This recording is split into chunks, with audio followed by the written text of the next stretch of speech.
आदि सद्गुणभोगाकरानहं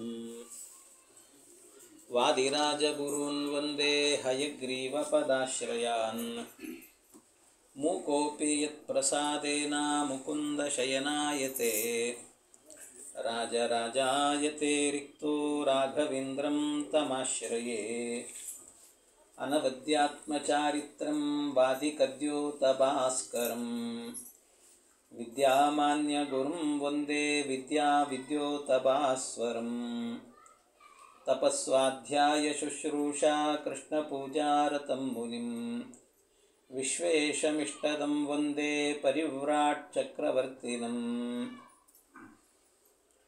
जन्माद्यस्य यतोऽन्वयादितरतश्चार्तेष्वविघ्नस्वराट् तेने ब्रह्महृदाय आदिकवये मुह्यन्ति यं सूरयः तेजो वारिमृदां यथा विनिमयो यत्र त्रिसर्गो मृषा धाम्ना स्वेन सदा निरस्तकुहकं सत्यं परं धीमहि यं प्रव्रजन्तमनुपेतमपेतकृत्यं द्वैपायनो विरहकातर आजुहाव पुत्रेति तन्मयतया तरवोऽपि नेदुः तं सर्वभूतहृदयं मुनिमानतोऽस्मि निगमकल्पतरोर्गलितं फलं शुकमुखादमृतद्रवसंयुतं पिबत भागवतं रसमालयं मुहुरहो रसिका भुवि भावुकाः ಹರಿಕಥಾಮೃತಸಾರ ಗುರುಗಳ ಕರುಣದಿಂದಾಪನಿತು ಪೇಳುವೆ ಪರಮ ಭಗವದ್ಭಕ್ತರಿದನಾದರದಿ ಕೇಳುವುದು. ಶ್ರೀ ಗುರುಭ್ಯೋ ನಮಃ. ಹರಿ ಓಂ ಹರಿ ಓಂ ಹರಿ ಓಂ. ಪ್ರಿಯವೃತರಾಜ ಕೊನೆಯಲ್ಲಿ ಸನ್ಯಾಸವನ್ನು ತಗೊಂಡ. ಅವನ ಒಟ್ಟು ಊರ್ಜಸ್ವತಿಯಲ್ಲಿ 10 ಜನ ಮಕ್ಕಳು, ಒಬ್ಬ ಮಗಳು. ಆರಂಭದಲ್ಲೇ ಪಾಪ ಸನ್ಯಾಸ ತಗೊಳ್ಬೇಕು ಅಂತಿದ್ದ. ಸ್ವಯಂಭೂಮನುಗಳು ಬಂದರು, ಬೇಡ ನೀನು ಸಂಸಾರ ಮಾಡು ಅಂತ ಹೇಳಿದರು, ರಾಜ್ಯ ಆಳು ಅಂತ ಹೇಳಿದರು. ಕೇಳಲಿಲ್ಲ. ಬ್ರಹ್ಮದೇವರನ್ನು ಕರೆಸಿ ಬುದ್ಧಿವಾದವನ್ನು ಹೇಳಿಸಿದರು. ಯಾಕೆ ಅವನಾದರೂ ಯಾಕೆ ಹೀಗೆ ಮಾಡಿದ್ದ? ಯಾಕೆ ಹೀಗೆ ಮಾಡಿದ್ದ ಅಂದರೆ, ಸನ್ಯಾಸ ತಗೊಳ್ತೀನಿ, ನನಗೆ ಮದುವೆ ಬೇಡ ಅಂತ ಕೂತಿದ್ದಂತ. ಯಾಕೆಂದರೆ ಇವನ ಗುರುಗಳಾಗಿದ್ಯಾರು ಅಂದರೆ ಇವರು ಚಿಕ್ಕಪ್ಪ. ಇವನ ಗುರುಗಳು ಅಂದರೆ ಇವರು ಚಿಕ್ಕಪ್ಪ ಅಂದರೆ ನಾರದ ಮಹರ್ಷಿಗಳು ಅಂತ. ನಾರದ ಮಹರ್ಷಿಗಳೇನಿದ್ರಲ್ಲ, ಪ್ರಿಯವ್ರತನನ್ನು ಇದೆಲ್ಲ ನಡೆದದ್ದೆಲ್ಲಿ ಅಂತಂದರೆ ಎಲ್ಲೋ ಹಿಮಾಲಯ ಪರ್ವತದ ಮೇಲೆ. ಯಾಕೆಂದರೆ ಈ ಪ್ರಿಯವ್ರತ ರಾಜ ಹುಡುಕಿದ್ರೆ ಎಲ್ಲೂ ಕಾಣಲಿಲ್ಲ. ಕಡೆಗೆ ಹುಡುಕಿದ್ದೆಲ್ಲಿ ಅಂದರೆ ಹಿಮಾಲಯ ಪರ್ವತದ ಮೇಲೆ ಕೂತಿದ್ದಂತೆ. ಅಲ್ಲಿ ನಾರದ ಮಹರ್ಷಿಗಳು ಕರ್ಕೊಂಡು ಹೋಗಿ ಅಲ್ಲಿ ಕೂಡಿಸ್ಕೊಂಡು ಪಾಠ ಮಾಡ್ತಾ ಇದ್ರಂತ. ಪಾಠ ಮಾಡ್ತಾ ಇದ್ದಾಗ ಆ ಪಾಠವನ್ನು ಕೇಳಿ ಕೇಳಿ ಕೇಳಿ ಕೇಳಿ ಅವನ ಮನಸ್ಸಿಗೆ ಬಂದುಬಿಟ್ಟಿತ್ತು. ಬಾರೋ ಮನೆಗೆ ಬಾ, ಮದುವೆ ಮಾಡ್ಕೋ ಅಂತಂದ್ರೆ ನನಗೆ ಮದುವೆ ಬೇಡ ಅಂತ ಕೂತಾವ. ಅದು ನಾರದರ ಎಫೆಕ್ಟ್ ಆಗಿರ್ತಿತ್ತು. ಭಾಳ ಜನರಿಗೆ ಹಿಂಗೆ ಮದುವೆ ಕೆಡಿಸಿದ್ದಾರೆ ಅವರು. ನಾರದರು ಭಾಳ ಮಂದಿ ಮದುವೆ ಮಾಡ್ಕೊಂಡಿಲ್ಲ ಅವ್ರ ಉಪದೇಶಗಳಿಂದಲೇ. ಹೀಗೆ ಅವರು ವಿಶೇಷವಾಗಿ ಮದುವೆ ಮಾಡಿಕೊಳ್ಳಲ್ಲ ಅಂದರು. ಬ್ರಹ್ಮದೇವರು ಉಪದೇಶ ಮಾಡಿದರು ಕೊನೆಗೆ. ಆ ಉಪದೇಶಗಳನ್ನೆಲ್ಲ ಕೇಳಿ ಕಡೆಗೆ ಬಂದು ಮದುವೆ ಮಾಡಿಕೊಂಡು ಸಂಸಾರವನ್ನು ಮಾಡಿದ. ಮೊದಲು ಊರ್ಜಸ್ವತಿಯಲ್ಲಿ 11 ಜನ ಮಕ್ಕಳು, 10 ಜನ ಗಂಡು ಮಕ್ಕಳು, ಇವಳು ಬರಿಹಿಷ್ಮತಿಯಲ್ಲಿ 10 ಜನ ಗಂಡು ಮಕ್ಕಳು, ಒಬ್ಬಳು ಊರ್ಜಸ್ವತಿ ಎನ್ನುವಂತಹ ಒಂದು ಹೆಣ್ಣು ಕೂಸು, ಮತ್ತೊಬ್ಬ ಹೆಂಡತಿ ಅಂತ ಹೇಳ್ತಾರೆ. ಇನ್ನೊಬ್ಬ ಹೆಂಡತಿಯಲ್ಲಿ 3 ಜನ ಮಕ್ಕಳು ಹುಟ್ಟಿದರು. ಉತ್ತಮ, ತಾಪಸ, ರೈವತ. ತಾಪಸ, ಉತ್ತಮ, ರೈವತ ಅಂತ. ಆದರೆ ಭಾಗವತದಲ್ಲಿ ಹೇಳಬೇಕಾದ್ರೆ ಅನ್ಯಸ್ಯಾಂ ಭಾರ್ಯಾಯಾಮ್ ಅಂತಿಷ್ಟೇ ಹೇಳುತ್ತಾರೆ. ಮತ್ತೊಬ್ಬ ಹೆಂಡತಿ ಅಂತ ಅಷ್ಟೇ ಹೇಳ್ತಾ ಹೋಗಿದ್ದಾರೆ. ಮೊದಲನೇ ಹೆಂಡತಿ ಯಾರು ಅಂದರೆ ಬರಿಹಿಷ್ಮತಿ, ವಿಶ್ವಕರ್ಮನ ಮಗಳು ಅಂತ ಹೇಳಿದರು. ಆದರೆ ಎರಡನೇ ಹೆಂಡತಿ ಯಾರು ಅಂತಂದರೆ ಅದು ಯಾರು ಅಂತ ಹೆಸರು ಹೇಳಲಿಲ್ಲ. ಅನ್ಯಸ್ಯಾಂ ಭಾರ್ಯಾಯ, ಮತ್ತೊಬ್ಬ ಹೆಂಡತಿ ಅಂತ ಇಷ್ಟೇ ಹೇಳಿದರು. ಮತ್ತೊಬ್ಬ ಹೆಂಡತಿ ಅಂತ ಯಾರು ಅನ್ನೋದನ್ನು ಹೇಳಿದರು. ಎಲ್ಲೂ ಬೇರೆ ಬೇರೆ ಪುರಾಣಗಳಲ್ಲೂ ಅಷ್ಟಾಗಿ ಕಂಡಿಲ್ಲ. ಆದರೆ ಬಹುಶಃ ಅವಳ ಹೆಸರು ಇರಬಹುದು, ಹೀಗಿರಬಹುದು ಅಂತ ಊಹೆ ಮಾಡಬಹುದು. ಏನು ತಪಸ್ಸಂತ ಅವಳ ಹೆಸರಿರಬೇಕು ಅಂತ. ಯಾಕೆ ಅಂದರೆ ಭಗವಂತ ತಾಪಸ ಅನ್ನುವ ಮನ್ವಂತರಕ್ಕೆ ಅವನೇ ಅಧಿಪತಿ. ತಾಪಸ ಅನ್ನೋ ಹೆಸರಿನಿಂದ ಪರಮಾತ್ಮನೇ ಅವತಾರ ಮಾಡಿದ್ದು. ಪರಮಾತ್ಮನೇ ತಾಪಸ, ಆ ಮನ್ವಂತರದ ಅಧಿಪತಿಯಾಗಿ ಅವನೇ ಇರ್ತಾನೆ. ಹಾಗಾಗಿ ಆ ತಾಪಸನನ್ನು ಹೆತ್ತಂಥ ತಾಯಿ ಆದ್ದರಿಂದ ಅವಳ ಹೆಸರು ತಪಸ್ಸಂತ ಇರಬೇಕು ಅಂತ ಊಹೆ ಮಾಡಬಹುದು. ಯಾಕೆಂದರೆ ಅದೇ ರೀತಿಯಲ್ಲಿ ಏನಾಗುತ್ತೆ ಅಂದರೆ, ಈ ಐತರೇಯ ಅಂತ ಭಗವಂತನ ಒಂದು ರೂಪ ಇದೆ ಪರಮಾತ್ಮನದ್ದು. ಅವನ ತಾಯಿ ಹೆಸರೇನು ಅಂತ ಗೊತ್ತಾಗೋದಿಲ್ಲ. ಆದರೆ ಇವನಿಗೆ ಐತರೇಯ ಅಂತ ಹೆಸರಿದ್ದದ್ರಿಂದಾಗಿ ತಾಯಿ ಇತರ ಅಂತ ಹೆಸರು ಅಂತ ಊಹೆ ಮಾಡುತ್ತಾರೆ. ಹಾಗೆ ಇಲ್ಲೂ ಕೂಡ ತಾಪಸ ಅಂತ ಪರಮಾತ್ಮ ಇರೋದರಿಂದ ಬಹುಶಃ ತಪಸ್ಸಂತ ಅವಳ ಹೆಸರಿರಬಹುದು ಅಂತ ಒಂದು ಊಹೆ ಕೆಲವು ಪಂಡಿತರದ್ದು ಆಗಿದೆ. ಅಂತೂ ಇದೆಲ್ಲ ಆಯಿತು. ಅವಳಲ್ಲಿ 3 ಜನ ಮಕ್ಕಳು ಹುಟ್ಟಿದ್ರು. ಹೀಗೆ ಒಟ್ಟು 14 ಜನ ಮಕ್ಕಳನ್ನು ಪಡೆದಂಥ ಮಹಾತ್ಮ ಕೊನೆಗೆ ಸನ್ಯಾಸ ತಗೊಂಡು ಹೋದರು. ಆದರೆ ಇಲ್ಲೊಂದು ಪ್ರಶ್ನೆ ಮಾಡಿಕೊಳ್ಳುತ್ತಾರೆ, ಅಲ್ಲ ಬ್ರಹ್ಮದೇವರಾದರೂ ಕೂಡ ಇಂಥ ಕೆಲಸ ಯಾಕೆ ಮಾಡಿದರು ಅಂತ. ಯಾಕೆ ಅಂದರೆ ಅವನ ಸಂಸಾರ ಬೇಡ, ನಾನು ಸನ್ಯಾಸಿ ಆಗ್ತೀನಿ, ದೇವ ಮಾರ್ಗಕ್ಕೆ ಹೋಗ್ತೀನಿ ಅಂದರೆ ಪರಮಾತ್ಮನ ಸಾಧನೆ ಮಾಡ್ಕೊಂಡು ಹೋಗ್ತೀನಿ ಅಂತಂದರೆ, ಯಾರಾದರೂ ಒಂದು ಒಳ್ಳೆಯ ಕೆಲಸ ಮಾಡಿಕೊಂಡು ದೇವರ ಸಾಧನೆ ಮಾಡ್ತೇನೆ ಅಂತ ಹೋಗ್ತಿದ್ರೆ ನೀನು ಯಾಕೆ ಅಲ್ಲಿ ಹೋಗ್ತಿದ್ದಿ, ಬಾ ಇಲ್ಲಿ ಮದುವೆ ಮಾಡ್ಕೋ, ಅದನ್ನು ಬಿಟ್ಟುಬಿಡು ಅಂತ ಯಾರಾದರೂ ಹೇಳುತ್ತಾರೆ? ಇಂಥ ಮಾರ್ಗಕ್ಕೆ ಕರ್ಕೊಂಬರ್ತಾರೆ ಯಾರಾದರೂ? ಸನ್ಯಾಸಿ ಆಗ್ತೇನೆ ಅಂತ ಹೇಳಿದ್ರು. ಬ್ರಹ್ಮದೇವರು ಇಂಥ ಕೆಲಸ ಮಾಡಬಹುದಾ? ಯಾಕೆ ಹೀಗೆ ಮಾಡಿದರು ಬ್ರಹ್ಮದೇವರು ಅಂತ ಹೇಳಿದರೆ, ಅದಕ್ಕೆ ಇಲ್ಲಿ ಮಧ್ವಾಚಾರ್ಯರು ವ್ಯಾಖ್ಯಾನವನ್ನು ಬರೀತಾರೆ. ಶ್ರೀಮದಾಚಾರ್ಯರು ಹೇಳುತ್ತಾರೆ, ಬ್ರಹ್ಮದೇವರು ಹಾಗೆ ಏನಂತಾರಲ್ಲ, ಅವರು ಒಳ್ಳೆ ಮಾರ್ಗಕ್ಕೆ ಹೋಗೋರನ್ನ ಕೆಟ್ಟ ಮಾರ್ಗಕ್ಕೆ ಹಂಗೆ ತಿಳ್ಕೊಂಬಿಡ್ಬೇಡ್ರಿ. ಯಾಕೆ ಅಂದರೆ ಅವರು ಬ್ರಹ್ಮದೇವರು. ವಿಹಿತೋ ಯಸ್ಯ ಯೋ ಧರ್ಮ ಅಂದರೆ ವಿಹಿತೋ ಯಸ್ಯ ಯೋ ಧರ್ಮ, ಯಾರಿಗೆ ಯಾವ ಧರ್ಮ ಎನ್ನುವಂಥದ್ದು ಅಂತ ವಿಹಿತ ಆಗಿರ್ತದಂತೆ. ಇವನಿಗೆ ಈ ಧರ್ಮ ಮಾಡಬೇಕು ಅಂತ ವಿಹಿತವಾಗಿರ್ತದೆ. ಅದು ಯಾವುದು, ಯಾರಿಗೆ ಯಾವ ಧರ್ಮ ಮಾಡಬೇಕು ಅಂತ ಪರಮಾತ್ಮನ ಇಚ್ಛೆ ಇದೆ ಅನ್ನುವಂಥದ್ದು ಅದು ಬ್ರಹ್ಮದೇವರಿಗೆ ಚೆನ್ನಾಗಿ ಗೊತ್ತಿರ್ತದಂತೆ. ತಮ್ ಗುರುರ್ವೇದ ಸರ್ವವಿತ್ ಅಂತ ಹೇಳ್ತಾರೆ. ತಮ್ ಗುರುರ್ವೇದ ಸರ್ವವಿತ್, ಗುರು ಸರ್ವವಿತ್ ಅವನು ಬ್ರಹ್ಮದೇವ. ಯಾಕೆಂದರೆ ಎಲ್ಲರ ಗುರು ಅವನು, ಜಗದ್ಗುರು. ಜಗದ್ಗುರು ಆದ್ದರಿಂದಾಗಿ ಭಗವಂತನ ಚಿತ್ತ ಏನು ಅಂತ ಸರಿಯಾಗಿ ಬಲ್ಲವರಂತವ್ರು, ಸರಿಯಾಗಿ ತಿಳಿದವರು, ಪರಮಾತ್ಮನ ಹೃದಯವನ್ನು ಅರ್ಥ ಮಾಡಿಕೊಂಡವರು. ಆದ್ದರಿಂದಲೇ ಆ ಪದವಿಗೆ ಬರುವಂಥ ಮುಖ್ಯ ಪ್ರಾಣದೇವರು ಮಧ್ವಾಚಾರ್ಯರಾಗಿ ಬಂದು ಅವರು ಬರೆದಂಥ ಬ್ರಹ್ಮಸೂತ್ರಗಳಿಗೆಲ್ಲ ಭಾಷ್ಯ ಬರೀತಾರೆ.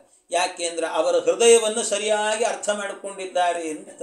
ಒಂದು ದಿವಸವೂ ಕೂಡ ಬ್ರಹ್ಮದೇವರು ಅವನಿಗೆ ವಿರುದ್ಧವಾಗಿ ಹೋಗೋದಿಲ್ಲ, ಪರಮಾತ್ಮನ ವಿರುದ್ಧವಾಗಿ ಮಾತನಾಡೋದಿಲ್ಲ. ಅವರು ಪರಮಾತ್ಮನಿಗೆ ವಿರುದ್ಧವಾದಂಥ ಕೆಲಸಗಳನ್ನು ಮಾಡೋದಿಲ್ಲ ಅವರು ಬ್ರಹ್ಮದೇವರು.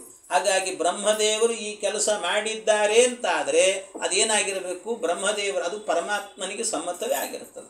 ಆದ್ದರಿಂದ ಅವರು ತಮ್ಮ ಗುರುರ್ವೇತ್ತ ಸರ್ವವಿತ್, ಅವರು ಸರ್ವವಿತ್, ಅವನು ಎಲ್ಲವನ್ನೂ ತಿಳಿದವನಾದ್ದರಿಂದ ಇವನಿಗೆ ಯಾವ ಧರ್ಮ ಎನ್ನುವಂಥದ್ದು ವಿಹಿತವಾಗಿದೆ ಪ್ರಿಯವ್ರತನಿಗೆ ಅನ್ನೋದು ಬ್ರಹ್ಮದೇವರಿಗೆ ಗೊತ್ತು. ಆದ್ದರಿಂದ ಬ್ರಹ್ಮದೇವರು ಈ ಮಾರ್ಗಕ್ಕೆ ತಂದರು ಅಂದರೆ ಇವನಿಗೆ ವಿಹಿತವಾದಂಥ ಮಾರ್ಗದಲ್ಲೇ ತಂದಿದ್ದಾರೆ ಅಂತ ಅರ್ಥ. ಹೊರತಾಗಿ ಏನು ಅವನು ಸನ್ಯಾಸ ತಗೊಂಡು ಸಾಧನೆ ಮಾಡುತ್ತಿದ್ದ, ಅವನು ಬಿಡಿಸಿ ಈ ಕಡೆ ಕರ್ಕೊಂಬಂದರು ಅಂತ ಹಂಗೆ ಅರ್ಥ ಮಾಡ್ಕೊಂಬಿಡಬಾರ್ದಂತೆ. ಈ ರೀತಿಯಲ್ಲ ಇದಕ್ಕೆಲ್ಲ ಶ್ರೀಮದಾಚಾರ್ಯರು ಮಾಡುವಂಥ ವ್ಯಾಖ್ಯಾನಗಳು ಪರಮಾದ್ಭುತವಾಗಿರುವಂಥದ್ದು. ಇದು ಆದ ಮೇಲೆ ಮುಂದೆ ಅವನಿಗೆ ಮಕ್ಕಳು ಹುಟ್ಟಿದ್ರು, ಅನೇಕ ಮಕ್ಕಳು, 10 ಜನ ಮಕ್ಕಳು ಹೇಳಿದ್ದೆ. ಆಗ್ನೇದ್ರ ಮೊದಲಾದಂಥ ಮಕ್ಕಳು, ಆಗ್ನೇದ್ರ, ಯುದ್ಮಜಿಹ್ವ, ಯಜ್ಞಬಾಹು, ಹಿರಣ್ಯರೇತ ಮತ್ತು ಘೃತಪೃಷ್ಠ, ಮೇಧಾತಿಥಿ, ವೀತಿಹೋತ್ರ ಅಂತ ಈ 7 ಜನ. ಕವಿ ಮೊದಲಾದಂಥ 3 ಜನ. ಆ ಕವಿ ಮೊದಲಾದಂಥ 3 ಜನ ಏನಿದ್ದಾರೆ ಅವರೆಲ್ಲರೂ ಕೂಡ ಏನು ಮಾಡಿದರು, ನಾವು ಊರ್ಧ್ವರೇತಸ್ಕರಾಗ್ತೇವೆ ಅಂತ ಸನ್ಯಾಸವನ್ನು ಸ್ವೀಕಾರ ಮಾಡಿ ಹೋದರು. ಇವರೆಲ್ಲರನ್ನು ಕೂಡ 7 ದ್ವೀಪಗಳಿಗೂ ಕೂಡ ಇವರನ್ನು ಅಧಿಪತಿಗಳನ್ನಾಗಿ ಮಾಡ್ತಾನೆ. ಆ ಒಂದೊಂದು ದ್ವೀಪಗಳು, ಒಂದೊಂದು ಸಮುದ್ರಗಳು, ಅವನ್ನೆಲ್ಲ ವಿವರಣೆ ಕೊಡ್ತಾರೆ. ಅದು ಇಲ್ಲೂ ಒಂದು ಸಂಕ್ಷೇಪವಾದ ವಿವರಣೆ ಇದೆ, ಆದರೆ ಮುಂದೆ ಅದರದ್ದೇ ವಿಸ್ತಾರವಾದ ವಿವರಣೆ ಬರುತ್ತದೆ. ಹಾಗಾಗಿ ಅಲ್ಲೇ ಅದರ ವಿವರಣೆಯನ್ನು ಕೊಡ್ತೇನೆ. ಅದರಿಂದ ಆ 7 ದ್ವೀಪಗಳಿಗೂ ಕೂಡ ಇವರನ್ನು ಅಧಿಪತಿಗಳನ್ನಾಗಿ ಮಾಡುತ್ತಾರೆ.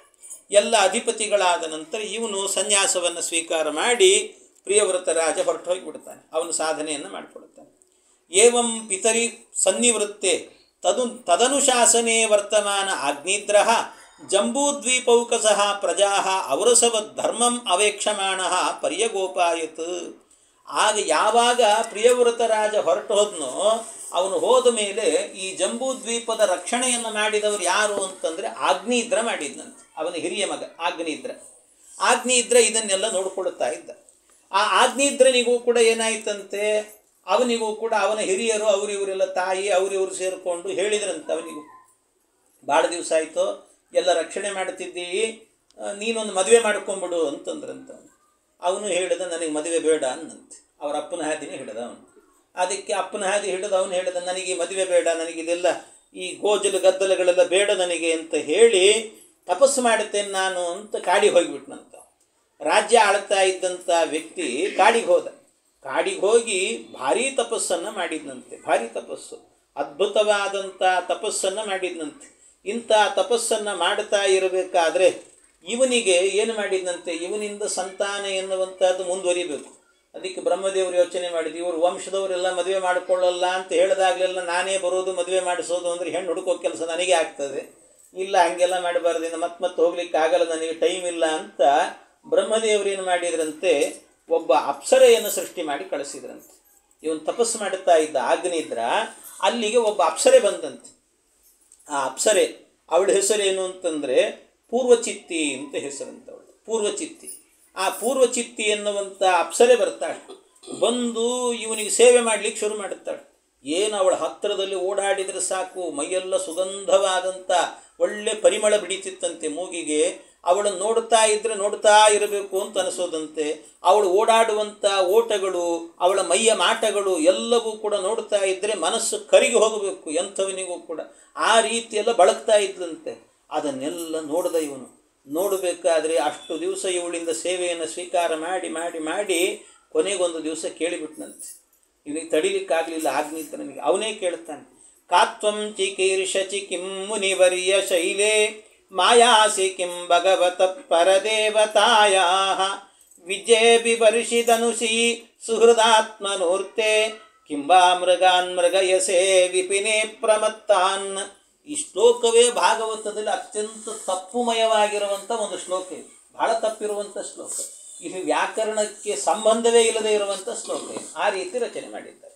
ಆ ಅಗ್ನಿದ್ರ ಮಾತಾಡ್ತಾನೆ.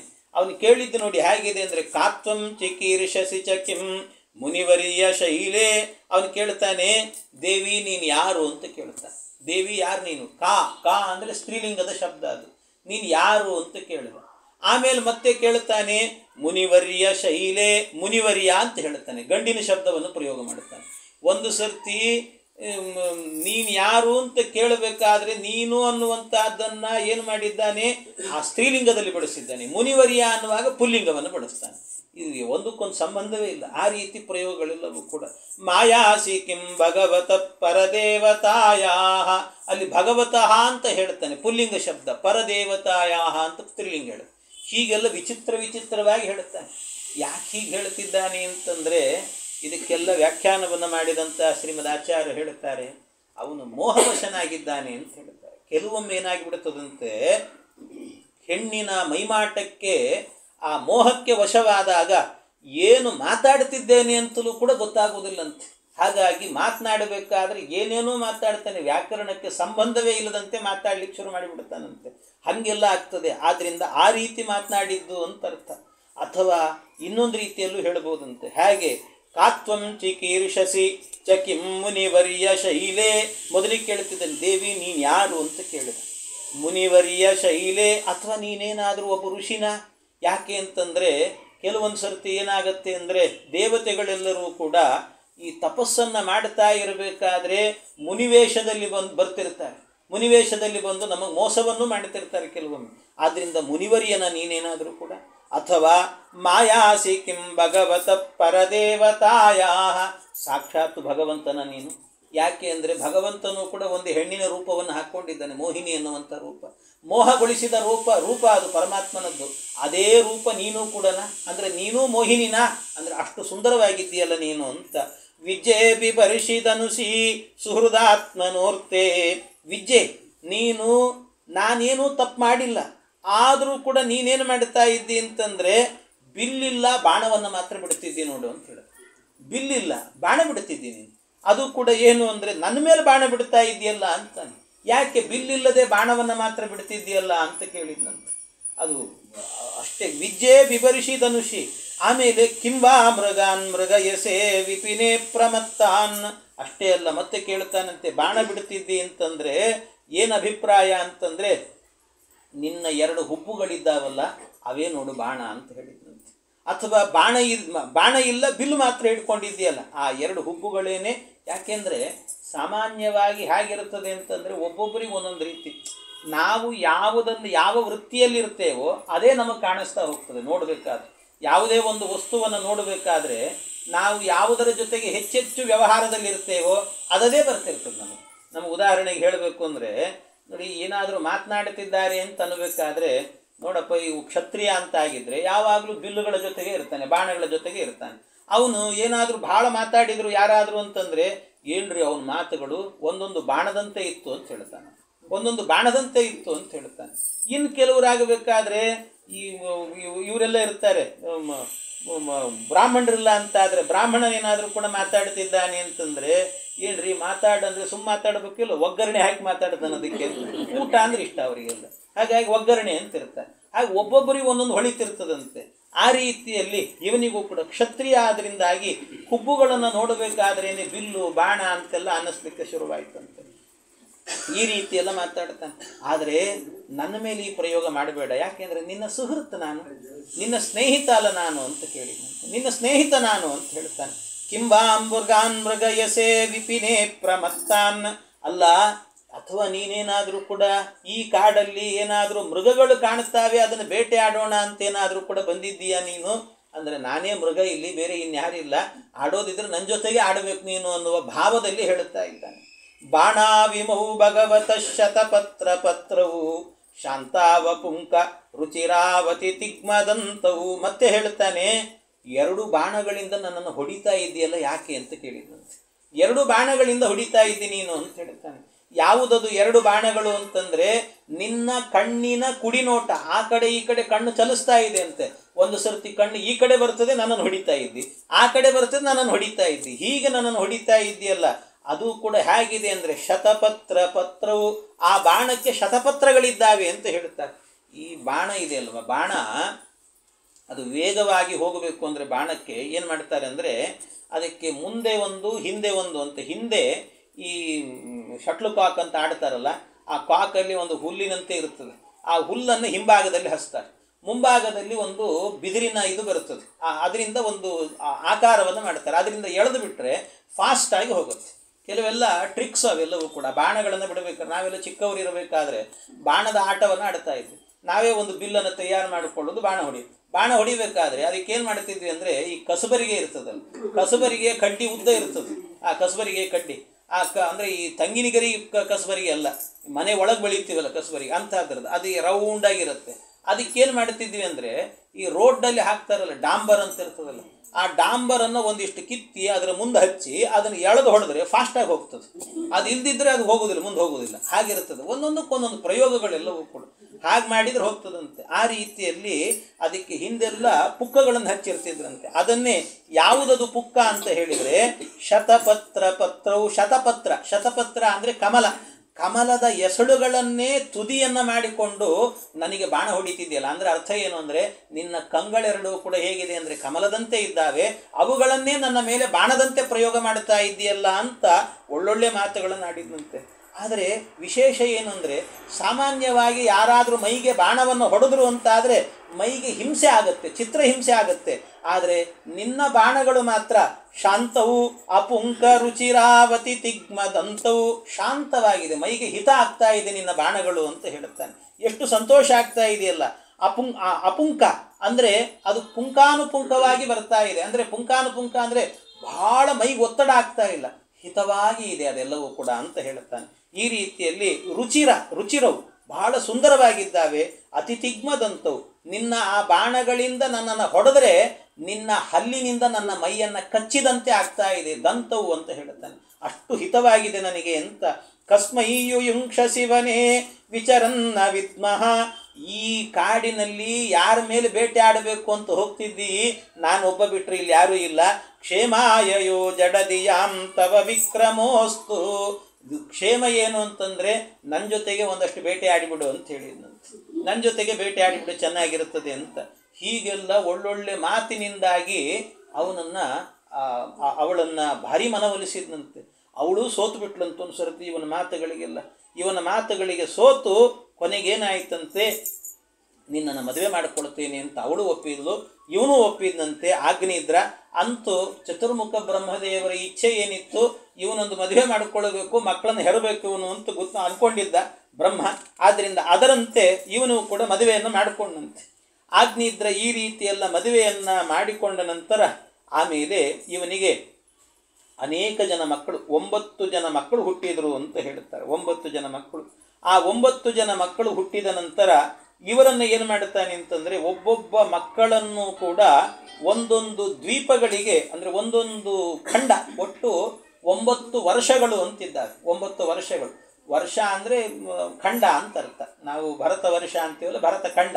ಅದಕ್ಕೆ ವಿಜಯಧ್ವಜ ಸ್ವಾಮಿಗಳು ಹಾಗೆ ಬರೀತಾರೆ ಅರ್ಥವನ್ನು. ವರ್ಷ ಅನ್ನೋ ಶಬ್ದಕ್ಕೆ ಖಂಡ ಅಂತಲೇ ಅರ್ಥ ಅಂತ ಬರೀತಾರೆ. ಹಾಗೆ ಅವರೆಲ್ಲರೂ ಕೂಡ ಆಗ್ನೇದ್ರನಲ್ಲಿ ಅವಳಿಗೆ ಪೂರ್ವಚಿತ್ತಿಗೆ ಸುಮಾರು 9 ಜನ ಮಕ್ಕಳು ಹುಟ್ಟಿದ್ರಂತೆ. ಆ 9 ಜನ ಮಕ್ಕಳು ಹುಟ್ಟಿದಾಗ ಅದರಲ್ಲಿ ವಿಶೇಷವಾಗಿ ಯಾರ್ಯಾರು ಹುಟ್ಟಿದರು ಅಂತ ಹೇಳುತ್ತಾರೆ. ಅದರಲ್ಲಿ ತಸ್ಯಾಮುಹವ ಆತ್ಮಜಾನ್ಸ ರಾಜವರಹ ಆಗ್ನೇತ್ರಃ ನಾಭಿ ಕಿಂಪುರುಷ ಹರಿವರ್ಷ ಇಳಾವೃತ ರಮ್ಯಕ ಹಿರಣ್ಮಯ ಕುರು ಭದ್ರ ಅಶ್ವ ಬುದ್ಧಾಶ್ವ ಕೇತುಮಾಲ ಸಂಜ್ಞಾನ್ ನವ ಅಜನಯತ್ ಅಂತ ಹೇಳುತ್ತಾರೆ. ಆಗ್ನೇದ್ರನಲ್ಲಿ ಪೂರ್ವಚಿತ್ತಿಗೆ ಹುಟ್ಟಿದಂಥ ಮಕ್ಕಳು ಯಾರ್ಯಾರು? ನಾಭಿ ಅಂತ ಒಬ್ಬ ರಾಜ, ಕಿಂಪುರುಷ ಅಂತ ಇನ್ನೊಬ್ಬ, ಹರಿವರ್ಷ ಅಂತ, ಇಳಾವೃತ ಅಂತ, ರಮ್ಯಕ, ಹಿರಣ್ಮಯ, ಕುರು, ಭದ್ರಾಶ್ವ, ಆಮೇಲೆ ಕೇತುಮಾಲ, ಹೀಗೆ 9 ಜನ ಮಕ್ಕಳು ಹುಟ್ಟಿದ್ರಂತೆ. ಈ 9 ಜನ ಮಕ್ಕಳು ಕೂಡ ಪೂರ್ವಚಿತ್ತಿಯಲ್ಲಿ ಹುಟ್ಟಿದಂತಹ ಒಬ್ಬೊಬ್ಬ ಮಕ್ಕಳು ಅಂತ ಹೇಳ್ತಾರೆ. ವರ್ಷಕ್ಕೊಬ್ಬರಂತೆ ಹುಟ್ಟಿದ್ರಂತೆ 9 ಜನ ಮಕ್ಕಳು ಹುಟ್ಟಿದ್ರು. ಇವರೆಲ್ಲರನ್ನೂ ಕೂಡ ಇವರೆಲ್ಲರೂ ವಿಶೇಷವಾಗಿ ಬ್ರಹ್ಮದೇವರನ್ನೇ ವಿಶೇಷವಾಗಿ ಸೇವೆ ಮಾಡುತ್ತಿದ್ರು. ಅಂದರೆ ಆ ಬ್ರಹ್ಮದೇವರ ಸೇವೆಯಿಂದಲೇ ಹುಟ್ಟಿದವರು ಇವರೆಲ್ಲರೂ ಕೂಡ. ಆಮೇಲೆ ಕೊನೆಗೇನಾಯಿತಂತೆ, ಈ 9 ಜನರಿಗೂ ಕೂಡ ವಿವಾಹವನ್ನು ಮಾಡಬೇಕಲ್ಲ. ಆಗ್ನೇದ್ರ ಏನು ಮಾಡಿದ್ನಂತೆ, ಅದಕ್ಕೆ ಈ ಅಪ್ಸರೆ ಏನು ಮಾಡಿದ್ಲು, ಇವನ ಒಡನಾಟವನ್ನು ಬಿಟ್ಟು ಕೊನೆಗೆ ಅವಳು ಸಾಧನೆ ಮಾಡ್ಕೊಂಡು ಹೋಗಿಬಿಡ್ತಾಳೆ. ಕೊನೆಗೆ ಇವರಿಗೆ ವಿವಾಹ ಆಗಬೇಕಲ್ಲ. ಆ ವಿವಾಹವನ್ನು ಏನು ಮಾಡಿದ್ದಂತೆ, ಸಂಪರೇತೆ ಪಿತರಿ ನವಭ್ರಾತರು ಮೇರು ದುಹಿತೃಹು ಮೇರುದೇವೀಂ ಪ್ರತಿರೂಪಾಂ ಉಗ್ರದಂಷ್ಟ್ರೀಂ ಲತಾಂ ರಾಮಾಂ ಶ್ಯಾಮಾಂ ನಾರೀಂ ಭದ್ರಾಂ ದೇವೀಂ ಇತಿ ಸಂಜ್ಞಾಂ ಉದವಹನ್ ಅಂತ. ಆಮೇಲೆ ಏನಾಯ್ತಂತೆ, ತಂದೆ ಏನಾದ, ಅವನು ಆಗ್ನಿದ್ರ ಒಂದು ಕಾಲಕ್ಕೆ ಅವನು ಹೋಗಿಬಿಟ್ಟ ಪಾಪ. ಕಾಲ ಆದ ನಂತರ ಈ 9 ಜನ ಸೇರಿಕೊಂಡು ವಿವಾಹ ಮಾಡಿಕೊಳ್ಬೇಕು ಅಂತ ಮೇರುದೇವಿ ಅಂತ ಒಬ್ಬಳಿದ್ಲು. ಆ ಮೇರುದೇವಿಗೆ ಮಕ್ಕಳಿದ್ರಂತೆ, 9 ಜನ ಮಕ್ಕಳಿದ್ರಂತೆ. ಅದರಲ್ಲೂ ಕೂಡ ಒಬ್ಬಳ ಹೆಸರು ಮೇರು. ಅದರಿಂದ ಆ ಮೃತನಾದ ಬಳಿಕ ಮೇರುದೇವಿ, ಪ್ರತಿರೂಪ, ಉಗ್ರದಂಷ್ಟ್ರಿ, ಲತಾ, ರಾಮ, ಶ್ಯಾಮ, ನಾರಿ, ಭದ್ರ, ದೇವಿ ಅಂತ ಒಟ್ಟು 9 ಜನ ಮಕ್ಕಳನ್ನು ಇವರು ಮೇರುವಿನ ಕನ್ಯೆಯರಂತೆ. ಮೇರು ಅಂತ ಪರ್ವತ ಇದೆಯಲ್ಲ, ಪರ್ವತಾಭಿಮಾನಿ. ಆ ಪರ್ವತಾಭಿಮಾನಿಯ ಮಕ್ಕಳು ಇವರೆಲ್ಲರೂ ಕೂಡ. ಆ ಪರ್ವತಾಭಿಮಾನಿಯ ಮಕ್ಕಳನ್ನು, ಆ 9 ಜನರನ್ನು ಕೂಡ ಒಬ್ಬೊಬ್ಬರನ್ನು ವಿವಾಹ ಮಾಡಿಕೊಂಡ್ರಂತೆ. ಹೀಗೆ ವಿವಾಹವನ್ನು ಮಾಡಿಕೊಂಡಾಗ ನಾಭಿರಾಜ ವಿವಾಹ ಮಾಡಿಕೊಂಡಿರುವಂಥದ್ದು ಯಾರನ್ನ ಅಂತಂದರೆ ಈ ಮೇರುದೇವಿಯನ್ನು ವಿವಾಹ ಮಾಡಿಕೊಂಡ. ಮೇರುದೇವಿಯನ್ನು ವಿವಾಹ ಮಾಡಿಕೊಂಡಾಗ ಆಗ ನಾಭಿಹಿ ಅಪತ್ಯಕಾಮಃ ಅಪ್ರಜಯ ಮೇರುದೇವ್ಯ ಭಗವಂತಂ ಯಜ್ಞ ಪುರುಷಂ ಅವಹಿತಾತ್ಮ ಅಯಜತ. ಅವನು ಹೇಳುತ್ತಾರೆ, ನಾಭಿರಾಜನಿಗೆ ಬಹಳ ವರ್ಷ ಆದರೂ ಕೂಡ ಮಕ್ಕಳಾಗಲಿಲ್ಲಂತೆ. ಮಕ್ಕಳಾಗದೇ ಇದ್ದಾಗ ಏನು ಮಾಡಿದರು, ಮಕ್ಕಳಾಗಬೇಕು ಅನ್ನೋದಕ್ಕೋಸ್ಕರವಾಗಿ ತಸ್ಯ ಹವಾವ ಶ್ರದ್ಧೆಯ ವಿಶುದ್ಧ ಭಾವೇನ ಯಜತಃ ಪ್ರವರ್ಗೇಶು ಪ್ರಚರತ್ಸು. ಅಲ್ಲಿ ವಿಶೇಷವಾಗಿ ಏನು ಮಾಡ್ತಾರಂತೆ, ಒಂದು ಹೋಮ ಮಾಡಿದ್ರಂತೆ. ಹವಿಸ್ಸಿನಿಂದ ಹೋಮವನ್ನು ಮಾಡುತ್ತಾರೆ ಅಂತ ಹೇಳ್ತಾರೆ. ಪ್ರವರ್ಗ್ಯ ಕರ್ಮಗಳು ಅಂತ ಹೆಸರದಕ್ಕೆ. ಪ್ರವರ್ಗ್ಯ ಅಂತ ಹೇಳಿದರೆ ಈ ಕುದಿಯುವಂಥ ತುಪ್ಪಕ್ಕೆ ಆಕಳ ಹಾಲನ್ನು ಮತ್ತು ಆಡಿನ ಹಾಲನ್ನು ಮಂತ್ರಪೂರ್ವಕವಾಗಿ ಬೆರೆಸಿ ಮಾಡುವಂಥ ಏನು ಕರ್ಮ ಇದೆ ಅಲ್ವಾ, ಆ ಕರ್ಮಕ್ಕೆ ಪ್ರವರ್ಗ್ಯ ಕರ್ಮ ಅಂತ ಹೆಸರು. ಇದೆಲ್ಲ ಮಕ್ಕಳಾಗದೇ ಇದ್ದಾಗ ಈ ಹೋಮಗಳನ್ನೆಲ್ಲ ಮಾಡ್ತಾರೆ. ಪುತ್ರೇಷ್ಟಿ ಅಂತೆಲ್ಲ ಒಂದು ಯಜ್ಞ ಇದೆ. ಆ ಯಜ್ಞಗಳನ್ನೆಲ್ಲ ಮಾಡುವಾಗ ಇದನ್ನು ಮಾಡ್ತಾರೆ, ಪ್ರವರ್ಗ್ಯ ಕರ್ಮ ಅಂತ ಹೇಳುತ್ತಾರೆ. ಈ ರೀತಿ ಹಾಲು ತುಪ್ಪ ಇದು ಸೇರಿತು ಮಿಶ್ರಣಕ್ಕೆ ಘರ್ಮ ಅಂತ ಹೆಸರಂತೆ. ಘರ್ಮ ಅಂತ ಒಂದು ಸೂಕ್ತ ಇದೆ, ಘರ್ಮ ಅಂತ ಕರೀತಾರೆ. ಹೀಗೆ ಇದನ್ನು ಒಂದು ಹವಿಸ್ಸು ಅಂತ ಕರೀತಾರೆ. ಈ ಹವಿಸ್ಸಿನಿಂದ ಹೋಮವನ್ನು ಮಾಡಬೇಕು ಅಂತ ಹೇಳಿ ಆ ಹವಿಸ್ಸಿನಿಂದ ಹೋಮವನ್ನು ಮಾಡಿದ್ರಂತೆ. ಇಷ್ಟೆಲ್ಲ ಹೋಮವನ್ನು ಮಾಡಿದಾಗ ವಿಶೇಷವಾಗಿ ಏನಾಯಿತಂತೆ, ಕಿಂಚಾಯಂ ರಾಜರ್ಷಿ ಅಪತ್ಯಕಾಮಃ. ಇಷ್ಟು ಈ ರಾಜರ್ಷಿ ಹೋಮವನ್ನು ಮಾಡುತ್ತಿದ್ದಾನೆ. ಮಾಡುವ ಕಾಲದಲ್ಲೇನಾಯಿತು, ಸಾಕ್ಷಾತ್ತು ಭಗವಂತನೇ ಪ್ರತ್ಯಕ್ಷನಾದಂತೆ. ನಾಭಿರಾಜನ ಹೋಮದಲ್ಲಿ ಭಗವಂತನೇ ಪ್ರತ್ಯಕ್ಷನಾದ. ದೇವರು ಪ್ರತ್ಯಕ್ಷನಾದಾಗ ಆ ದೇವರು ಬಂದು ಕೇಳಿದಂತೆ, ಬ್ರಾಹ್ಮಣರು ಇಷ್ಟೆಲ್ಲ ಸೇರಿಕೊಂಡು ಹೋಮ ಮಾಡ್ತಾ ಇದ್ದೀರಿ, ನಾಭಿರಾಜನನ್ನು ಉದ್ದೇಶಿಸಿಕೊಂಡು ಯಾಕೆ ಮಾಡ್ತಾ ಇದ್ದೀರಿ ಹೋಮವನ್ನು ಅಂತ ಕೇಳಿದಂತೆ. ಏನು ಬೇಕಿತ್ತು, ಯಾಕೆ ಹೋಮ ಮಾಡ್ತಾ ಇದ್ದೀರಿ ಅಂತ ಕೇಳಿದ.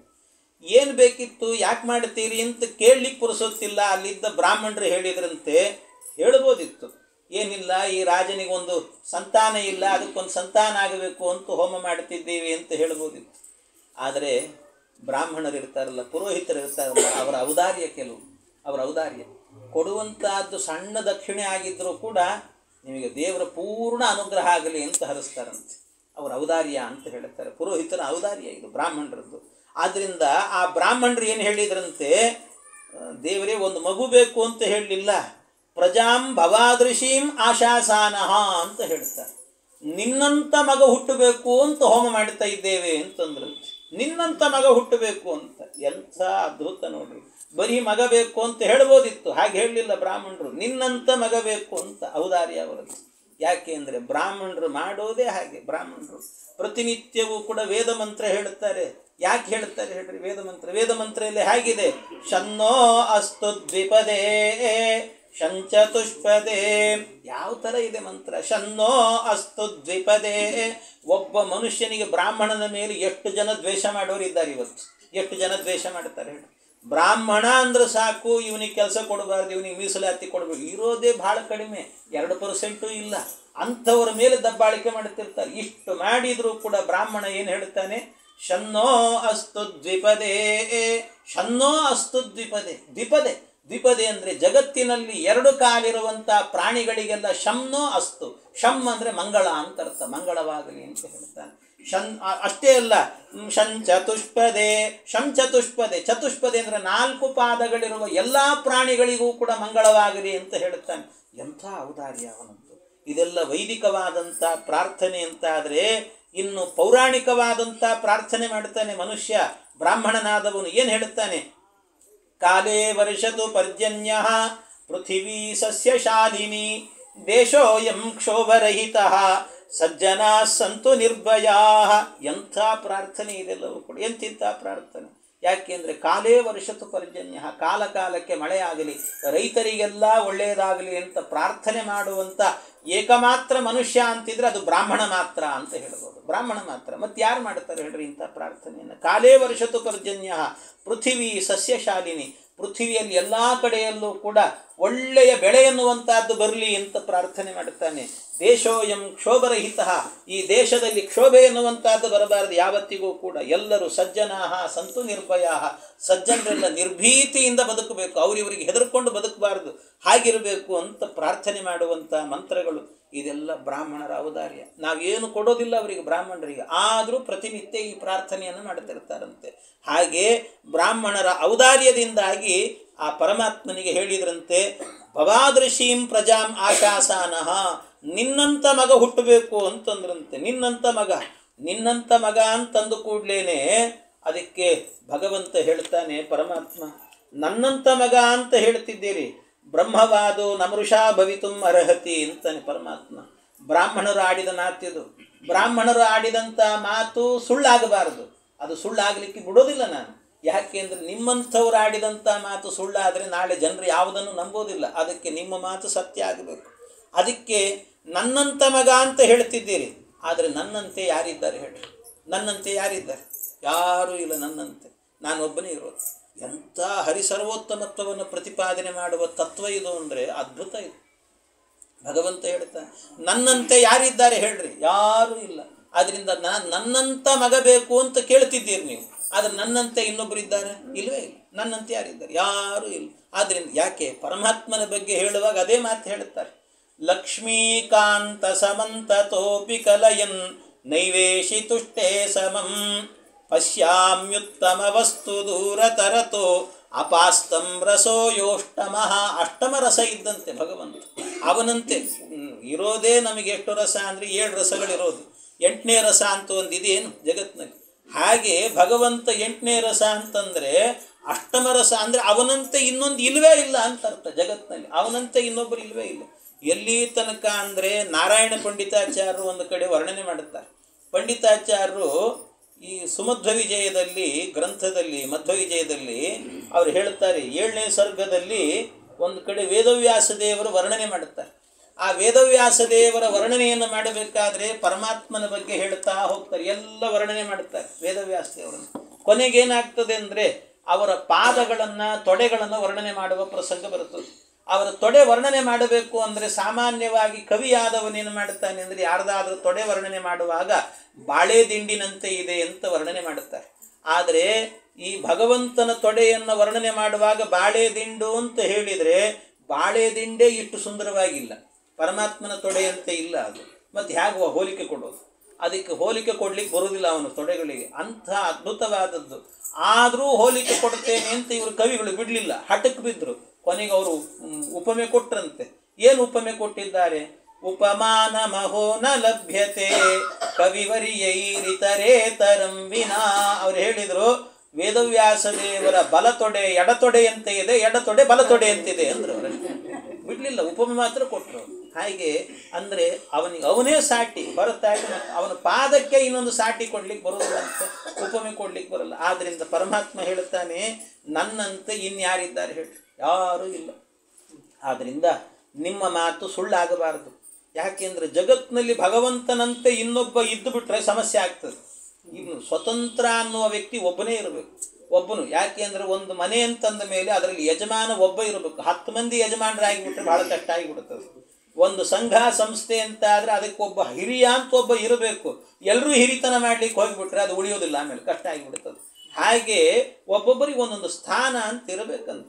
ಆ ರೀತಿಯಲ್ಲಿ ಇಲ್ಲಿ ಪರಮಾತ್ಮ ಸ್ವತಂತ್ರೋ ಭಗವಾನ್ ವಿಷ್ಣು ಅಂತ ಹೇಳ್ತಾರೆ. ಪರಮಾತ್ಮ ಸ್ವತಂತ್ರ, ಅವನು ಸರ್ವತಂತ್ರ ಸ್ವತಂತ್ರ. ಅವನು ಹೇಳಿದ, ನನ್ನಂತೆ ಮತ್ತೊಬ್ಬರು ಇಲ್ಲ, ಆದರೆ ನನ್ನಂತ ಮಗ ಬೇಕು ಅಂತ ನೀವು ಕೇಳಿದ್ದೀರಿ, ಅದಕ್ಕೆ ನಾನೇ ಇವನ ಮಗನಾಗಿ ಅವತಾರ ಮಾಡುತ್ತೇನೆ ಅಂತ ಪರಮಾತ್ಮ. ನಾನೇ ಅವತಾರ ಮಾಡುತ್ತೇನೆ ಅಂತ ನಾಭಿರಾಜನ ಮಗನಾಗಿ ಮೇರುದೇವಿಯಲ್ಲಿ ಪರಮಾತ್ಮ ಅವತಾರ ಮಾಡುತ್ತಾನೆ. ಹಾಗೆ ಅವತಾರ ಮಾಡಿದ ರೂಪವೇನೆ ವೃಷಭ ಎನ್ನುವಂಥ ರೂಪ. ಋಷಭ ಅಂತ ಋಷಭನಾಮಕ ಪರಮಾತ್ಮನಾಗಿ ಅವತಾರವನ್ನು ಮಾಡಿದಂತೆ. ಅಲ್ಲ, ಇಷ್ಟೆಲ್ಲ ಆಗಬೇಕಾದ್ರೆ ಪರಮಾತ್ಮ ಇಷ್ಟೆಲ್ಲ ಉಪನ್ಯಾಸ ಮಾಡಿ ತಾನೇ ಅವತಾರ ಮಾಡಿದ. ಆದರೆ ಬ್ರಾಹ್ಮಣರಿಗೆ ಗೊತ್ತಿರಲಿಲ್ಲ. ನಿನ್ನಂಥ ಮಗ ಬೇಕು ಅಂತ ಕೇಳಿಬಿಟ್ರೆ ಅವರು, ನಿನ್ನಂಥ ಮಗ ಬೇಕು ಅಂತ ಬ್ರಾಹ್ಮಣರು ಹೇಳೋದು ಮತ್ತು ತಾನೇ ಅವತಾರ ಮಾಡೋದು. ಯಾಕೆ ಬ್ರಾಹ್ಮಣರಿಗೆ ಗೊತ್ತಿರಲಿಲ್ಲ? ಅವನಂಥ ಮಗ ಅಂತ ಹೇಳಬೇಕಾದ್ರೆ ಅವನಂತೆ ಇನ್ನೊಬ್ಬನು ಇದ್ದಾನ ಗೊತ್ತಿರಲ್ಲ ಆ ಬ್ರಾಹ್ಮಣರಿಗೆ, ಪುರೋಹಿತರಿಗೆ. ಅಷ್ಟು ಗೊತ್ತಿಲ್ಲದೆ ಹೇಳಿದ್ರು ಅವ್ರು. ಹಾಗಾದರೆ ಅಂದರೆ ಗೊತ್ತಿತ್ತಂತೆ. ಮಧ್ವಾಚಾರ್ಯ ಹೇಳ್ತಾರೆ, ಜಾನಂತೋಪಿ ವಿಶೇಷೇಣ ಜ್ಞಾನಾಯ ಸ್ಥಾಪನಾಯವಾ ಅಂತ ಹೇಳ್ತಾರೆ. ಜಾನಂತೋಪಿ ವಿಶೇಷಣ, ಕೆಲವೊಮ್ಮೆ ಏನಾಗ್ತದಂತೆ, ಕೆಲವರಿಗೆ ವಿಷಯ ಗೊತ್ತಿರ್ತದೆ. ಆ ವಿಷಯ ಗೊತ್ತಿದ್ರೂ ಕೂಡ ಮತ್ತೊಂದು ಸರ್ತಿ ಕೇಳ್ತಾರಂತದನ್ನು, ಮತ್ತೊಮ್ಮೆ ಕೇಳೋದು.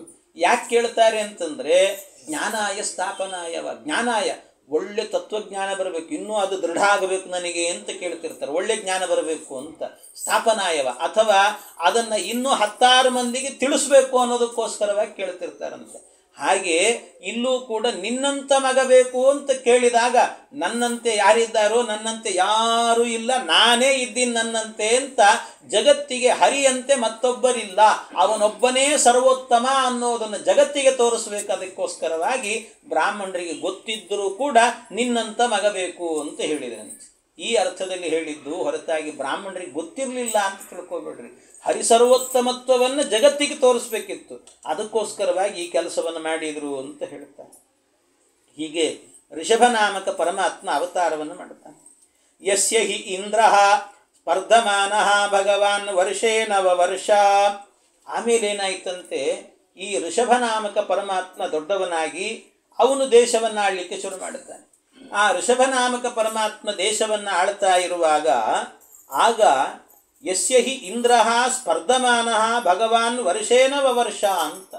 ಇವನ ದೇಶ ಆಳ್ವಿಕೆ ಅಂದರೆ ಎಷ್ಟು ಚೆನ್ನಾಗಿತ್ತು ಅಂದರೆ, ಇವನ ದೇಶದಲ್ಲಿ ಒಂದು ದಿವಸವೂ ಕೂಡ ಒಂದೇ ಒಂದು ಸಂವತ್ಸರದಲ್ಲಿ ಒಂದು ದಿನದಲ್ಲಿ ಕ್ಷೋಭೆ ಅಥವಾ ಬೆಳೆ ಇಲ್ಲ, ಮಳೆ ಇಲ್ಲ ಅನ್ನೋ ಸ್ಥಿತಿನೇ ಇಲ್ಲ. ಅಷ್ಟು ಅದ್ಭುತವಾಗಿ ದೇಶವನ್ನು ಆಳ್ತಾ ಇದ್ದಂತೆ, ಅದ್ಭುತವಾಗಿ ಆಳ್ತಿದ್ದ. ಈ ರೀತಿ ದೇಶವನ್ನು ಆಳೋದನ್ನು ನೋಡಿದಂತಹ ಇಂದ್ರ ಇವನ ಜೊತೆಗೆ ಸ್ಪರ್ಧೆ ಮಾಡಬೇಕು ಅಂತ ಅನಿಸ್ತಂತೆ.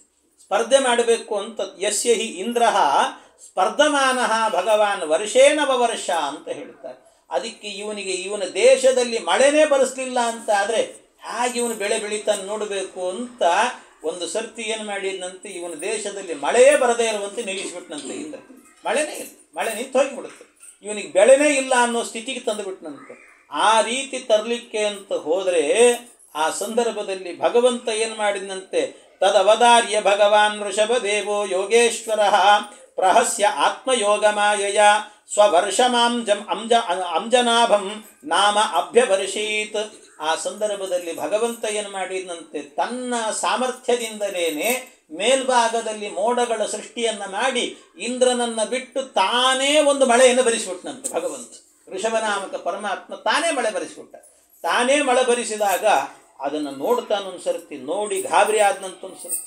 ಗಾಬರಿ ಆದ ಇಂದ್ರ, ಗಾಬರಿಯಾಗಿ ಆ ಇಂದ್ರದೇವರು ಏನು ಮಾಡಿದ್ರಂತೆ, ಇಂದ್ರದೇವರಿಗೆ ಒಬ್ಬ ಮಗಳಿದ್ನಂತೆ, ಅವಳ ಹೆಸರು ಜಯಂತಿ ಅಂತ ಹೆಸರು, ಜಯಂತಿ. ಆ ಜಯಂತಿ ದೇವಿಯನ್ನು ಕರ್ಕೊಂಬಂದು ಪರಮಾತ್ಮನ ಹತ್ರ ಬಂದು ನಮಸ್ಕಾರ ಮಾಡಿ, ದೇವರೇ ನಿನ್ನ ಸಾಮರ್ಥ್ಯ ತಿಳಿಯದೇನೆ ಅಪರಾಧವನ್ನು ಮಾಡಿದೆ, ನಾನು ತಪ್ಪು ಮಾಡಿದೆ, ಆದ್ದರಿಂದ ನನ್ನನ್ನು ಕ್ಷಮೆ ಮಾಡು, ಅದಕ್ಕೆ ಪ್ರಾಯಶ್ಚಿತ್ತ ಅಂತ ನಿನಗೆ ನಾನೊಂದು ಕನ್ಯಾದಾನ ಮಾಡ್ತೇನೆ ಅಂತ ಕನ್ಯಾದಾನ ಮಾಡಿದ್ನಂತೆ. ಆ ಜಯಂತಿ ದೇವಿಯನ್ನು ಮಗಳನ್ನು ಕೊಟ್ಟನಂತೆ. ಹೀಗೆ ಆ ಜಯಂತಿ ದೇವಿಯನ್ನು ವಿವಾಹ ಮಾಡಿಕೊಳ್ತಾನೆ. ಕೆಲವೊಮ್ಮೆ ಹಾಗೆ ಇರ್ತದಂತೆ, ಏನಾದರೂ ತಪ್ಪು ಮಾಡಿದರೆ, ಒಬ್ಬ ಕನ್ಯೆ ಇದ್ಲು ಅಂತ ಆದರೆ ಸತ್ಪಾತ್ರನ ವಿಷಯದಲ್ಲಿ ತಪ್ಪು ಮಾಡಿದರೆ ಆ ಕನ್ಯೆಯನ್ನು ಅವ್ರಿಗೆ ಕೊಟ್ಟು ಮದುವೆ ಮಾಡಬೇಕಂತೆ, ತಪ್ಪು ಮಾಡಿದರೆ ಏನಾದರೂ ಕೂಡ ಹಾಗೆಲ್ಲ ಇರ್ತದೆ. ಆದ್ದರಿಂದ ಕನ್ಯಾಪಿತೃಗಳು ಎಡವಿಯೂ ಕೂಡ ತಪ್ಪು ಮಾಡಲಿಕ್ಕೆ ಹೋಗಬಾರ್ದು. ಸತ್ಪಾತ್ರನ ವಿಷಯದಲ್ಲಿ ಅವ್ರಿಗೇನಾದ್ರು ಮಾಡಿದರೆ ಅವರಿಗೆ ಕನ್ಯಾದಾನ ಮಾಡಿಬಿಡ್ಬೇಕಾಗ್ತದೆ. ಅದಕ್ಕೆ ನೋಡ್ರಿ, ಇದರಲ್ಲೂ ಕಥೆಯಲ್ಲಿ ಮುಂದೆ ಬರ್ತದೆ, ಕೃಷ್ಣನ ಕಥೆಯಲ್ಲೂ ಕೂಡ ಸತ್ರಾಜಿತ ಅಂತ ರಾಜ ಕೃಷ್ಣನ ಮೇಲೆ ಅಪವಾದ ಹಾಕಿಬಿಟ್ಟ. ಕೃಷ್ಣನ ಮೇಲೆ ಅಪವಾದ ಹಾಕಿದ್ನಲ್ಲ, ಆ ಅಪವಾದ ಹಾಕಿದ್ದಕ್ಕೆ ಪ್ರಾಯಶ್ಚಿತ್ತ ಅಂತ ಏನು ಮಾಡಿದ, ಸತ್ಯಭಾಮಾದೇವಿಯನ್ನು ಕನ್ಯಾದಾನ ಮಾಡಿದ. ಆಮೇಲೆ ಒಂದು ಗುಹೆ ಒಳಗೆ ಹೋಗಿದ್ದ ಕೃಷ್ಣ, ಅಲ್ಲೆಲ್ಲೋ ಇದೆ ಸೆಮಂತಕಮಣಿ ಅಂತ, ಅಲ್ಲಿ ಒಳಗೆ ಹೋದಾಗಲೂ ಕೂಡ ಏನಾಗಿಬಿಡ್ತು, ಜಾಂಬವಂತ ಹೋರಾಟ ಮಾಡಿದ ಕೃಷ್ಣನ ಜೊತೆಗೆ. ಆ ಹೋರಾಟ ಮಾಡಿ ತಪ್ಪು ಮಾಡಿದ್ನಲ್ಲ, ಕೃಷ್ಣನ ವಿರುದ್ಧ ಸೆಟದು ನಿಂತ. ಅದಕ್ಕೋಸ್ಕರ ಏನು ಮಾಡಿದ, ಕೊನೆಗೆ ತನ್ನ ಕನ್ಯೆ ಜಾಂಬವತಿಯನ್ನು ಮದುವೆ ಮಾಡಿಕೊಟ್ಟ. ಅಂತೂ ಅಂದರೆ ಎಲ್ಲೆಲ್ಲಿ ತಪ್ಪು ಮಾಡ್ತಾರೋ, ತಪ್ಪು ಮಾಡಿದ ಕಡೆಯಲ್ಲೆಲ್ಲ ಒಂದೊಂದು ಸರ್ತಿ ಕೃಷ್ಣನಿಗೆ, ಭಗವಂತನಿಗೆ ಒಂದು ಕನ್ಯಾದಾನ ಅಂತ. ಹಾಗೆ ಸಜ್ಜನರ ವಿಷಯದಲ್ಲಿ ತಪ್ಪು ಮಾಡಿದರೆ ಒಂದು ಕನ್ಯಾದಾನ ಮಾಡಬೇಕಂತ, ಹಾಗೆಲ್ಲ ನಿಯಮ. ಆ ರೀತಿಯಲ್ಲಿ ಪರಮಾತ್ಮನಿಗೆ, ಆ ಋಷಭನಾಮಕ ಪರಮಾತ್ಮನಿಗೆ ಈ ಕನ್ಯೆಯನ್ನು ದಾನ ಮಾಡಿದಂತೆ. ಆಗ ಅವಳಲ್ಲಿ ಅನೇಕ ಜನ ಮಕ್ಕಳು ಹುಟ್ಟುತ್ತಾರೆ. ಈ ಋಷಭನಾಮಕ ಪರಮಾತ್ಮ ಏನಿದ್ದಾನೆ ಅವನ ಸಂಸಾರವೂ ಕೂಡ ಬಹಳ ಅದ್ಭುತವಾಗಿತ್ತು ಅಂತ ಹೇಳುತ್ತಾರೆ. ಅತಸ ಭಗವಾನ್ ಋಷಭ ಸ್ವವರ್ಷಂ ಕರ್ಮಕ್ಷೇತ್ರಂ ಅನುಮನ್ಯಮಾನಃ ಪ್ರದರ್ಶಿತ ಗುರುಕುಲವಾಸ ಉಪಲಬ್ಧವರೈಃ ಗುರುವಿಃ ಅನುಜ್ಞಾತಃ ಗೃಹಮೇದಿನಾಂ. ಎಲ್ಲವೂ ಕೂಡ ಭಗವಂತ ಋಷಭನಾಮಕ ಪರಮಾತ್ಮ. ಅದಕ್ಕೆ ಈಗ ನಾವೇನು ಹೇಳುತ್ತೇವೆ, ಈ ವರ್ಷ ಇದೆಯಲ್ಲ, ಈ ಖಂಡ, ಇದಕ್ಕೆ ಭರತ ವರ್ಷ, ಭರತಖಂಡ ಅಂತ ಕರೀತೇವೆ. ಇದು ನಿಜವಾಗಲೂ ಈಗಿರುವಂಥ ಹೆಸರು ಭರತ ವರ್ಷ ಅಂತ. ಇದಕ್ಕಿಂತ ಮೊದಲು ಋಷಭನಾಮಕ ಪರಮಾತ್ಮ ಈ ದೇಶವನ್ನು ಆಳ್ತಾ ಇದ್ನಲ್ಲ, ಆಗ ಇದಕ್ಕೆ ಹೆಸರೇನಿತ್ತು ಅಂದರೆ ಅಂಜನಾಭ ವರ್ಷ ಅಂತ ಹೆಸರಿತ್ತು. ಇದಕ್ಕೆ ಅಂಜನಾಭ ವರ್ಷ. ಯಾಕೆ ಇದಕ್ಕೆ ಅಂಜನಾಭ ವರ್ಷ ಅಂತ ಹೆಸರು ಅಂತಂದರೆ, ಅದಕ್ಕೆ ಈ ಅಂಜನಾಭ ವರ್ಷ ಅಂತ ಹೇಳಿದರೆ, ಅಂಜನ ಅಂದರೆ ಭಗವಂತ ಹೇಗಿದ್ದ ಅಂದರೆ ಕಪ್ಪು ಇದ್ದಂತೆ, ಕಪ್ಪು. ಆದರೆ ಕಪ್ಪು ಒಳ್ಳೆ ಸುಂದರವಾಗಿದ್ದಂತೆ, ಸೌಂದರ್ಯ. ಕಪ್ಪು ಅಂತ ಹೇಳಿಬಿಟ್ಟು ಕೆಲವರೆಲ್ಲ ತಾತ್ಸಾರ ಮಾಡ್ತಾರೆ, ಕಪ್ಪಿನಲ್ಲಿ ಒಂದು ಸೌಂದರ್ಯ ಇದೆ ಅಂತ ಹೇಳ್ತಾರೆ. ಕಪ್ಪು ಒಂದು ಸೌಂದರ್ಯ, ಆದ್ದರಿಂದ ಕಪ್ಪಾಗಿದ್ದ ಸೌಂದರ್ಯ ಇತ್ತಂತೆ ಪರಮಾತ್ಮನಲ್ಲಿ. ಆದ್ದರಿಂದ ಸಂಸ್ಕೃತದಲ್ಲಿ ಅಂಜನ ಅಂದರೆ ಕಾಡಿಗೆ ಅಂತಾರಲ್ಲ, ಕಾಡಿಗೆ ಅಂತ ಕಪ್ಪು. ಆದರೆ ಭಾ ಅಂದರೆ ದೀಪ್ತಿ ಅಂದರೆ ಕಾಂತಿ ಅಂತ. ಕಪ್ಪಿನ ಕಾಂತಿಯವನಾದ್ರಿಂದ ಅವನಿಗೆ ಅಂಜನಾಭ ಅಂತ ಹೆಸರು.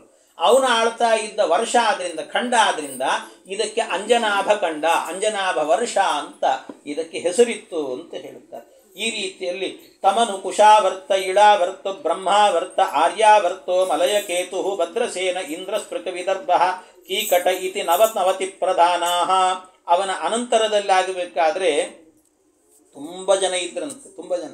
ಅಂದರೆ ಈ ಋಷಭನಾಮಕ ಪರಮಾತ್ಮ ಏನಿದ್ದಾನೆ, ಆ ಋಷಭನಾಮಕ ಪರಮಾತ್ಮನಿಗೆ ಅನೇಕ ಜನ ಮಕ್ಕಳು, ಒಂದು ಎಷ್ಟು 100 ಜನ ಮಕ್ಕಳಂತೆ. 100 ಜನ ಮಕ್ಕಳು, 100 ಜನ ಮಕ್ಕಳು ಹುಟ್ಟಿದರು. ಆ 100 ಜನ ಮಕ್ಕಳಲ್ಲಿ ಮೊದಲನೇ ಮಗ ಏನಿದ್ದಾನಲ್ವ, ಆ ಮಗ ಏನು ಅಂತ ಹೇಳಿದರೆ ಅವನು ಭರತ ಅಂತ ಹೆಸರಂತೆ, ಮೊದಲನೇ ಮಗನಿಗೆ.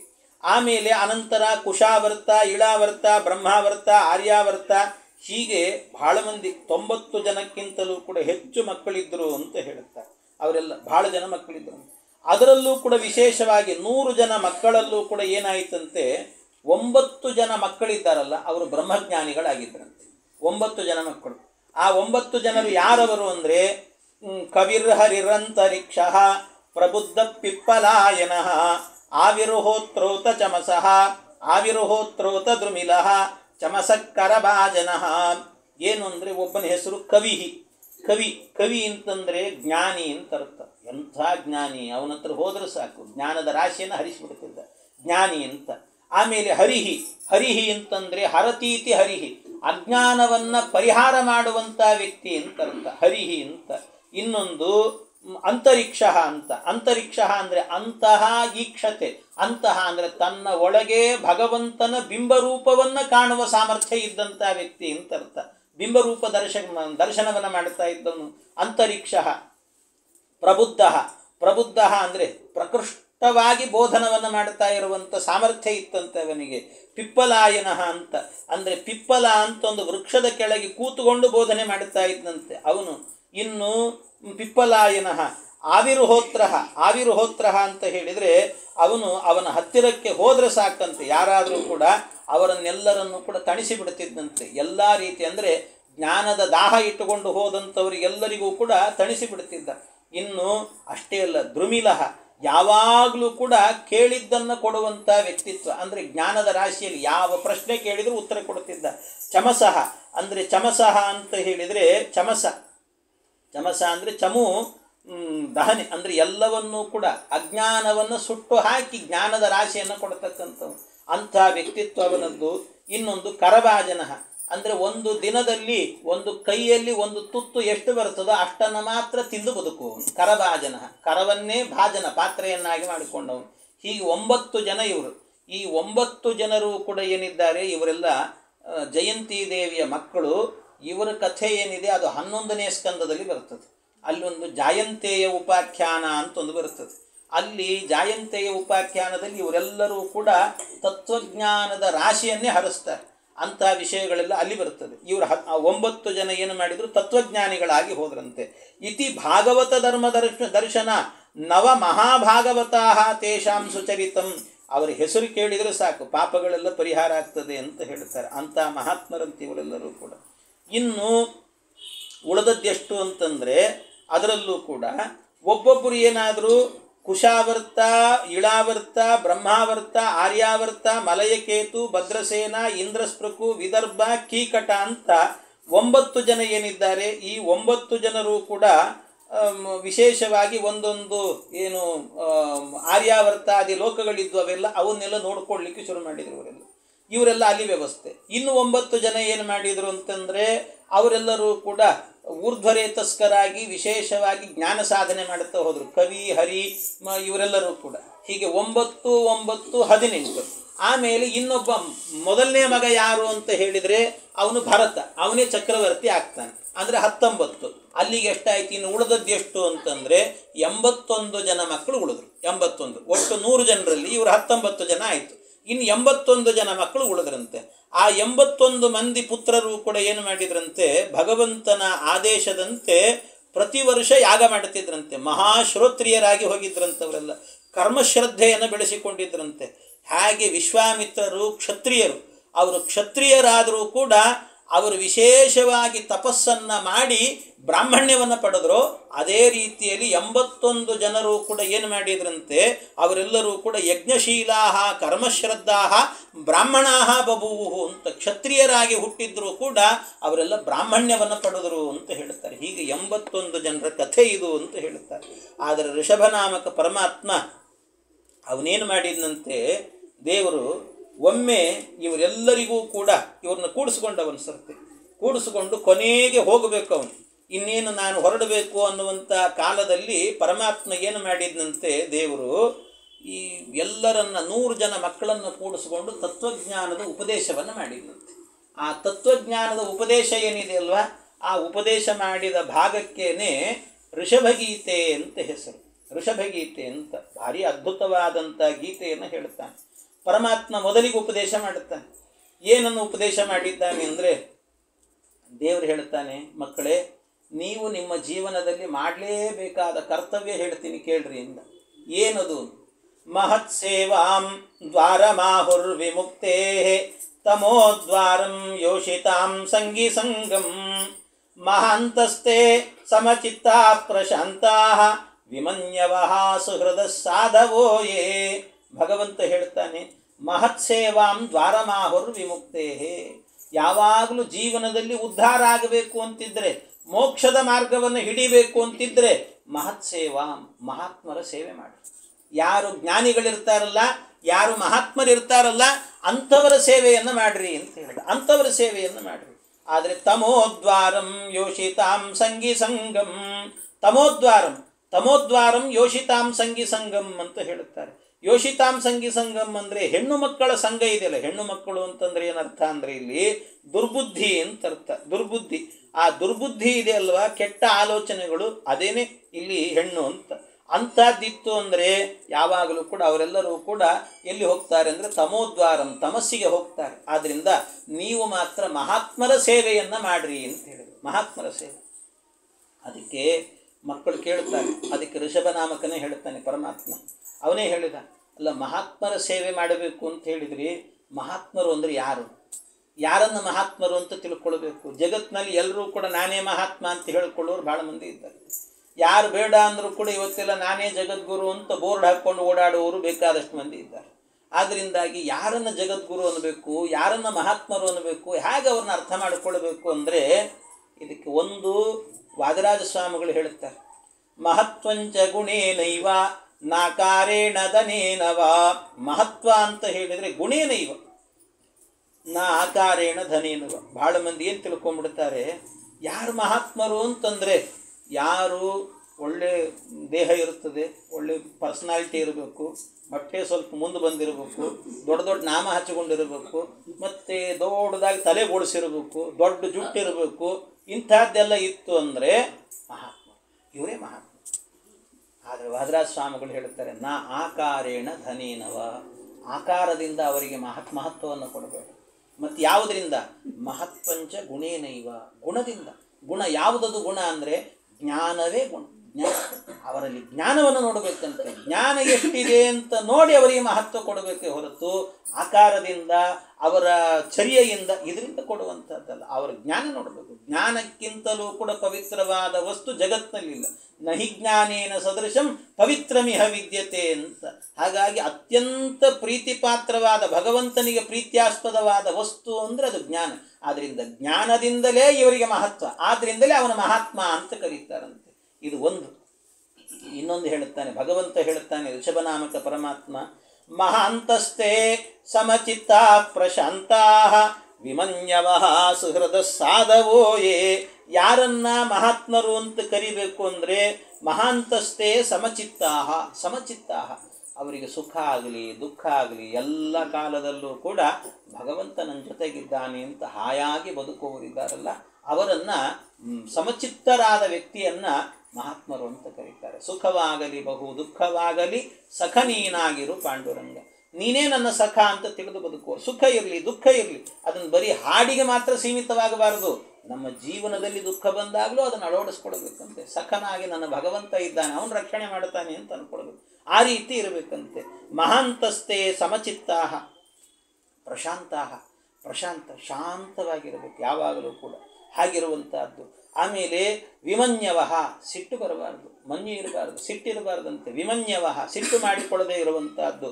ಸುಹೃದ, ಒಳ್ಳೆಯ ಹೃದಯವಂತಿಕೆ ಇರಬೇಕಂತೆ. ಸಾಧವ, ಸಜ್ಜನರಾಗಿರಬೇಕಂತೆ. ಇಂಥವರನ್ನು ಮಹಾತ್ಮರು ಅಂತ ಕರೀತಾರೆ. ಅಂಥವರ ಸೇವೆಯನ್ನು ಮಾಡಬೇಕು ಅಂತ ಹೇಳ್ತಾರೆ. ಅಂಥವರ ಸೇವೆಯನ್ನು ಮಾಡಬೇಕು.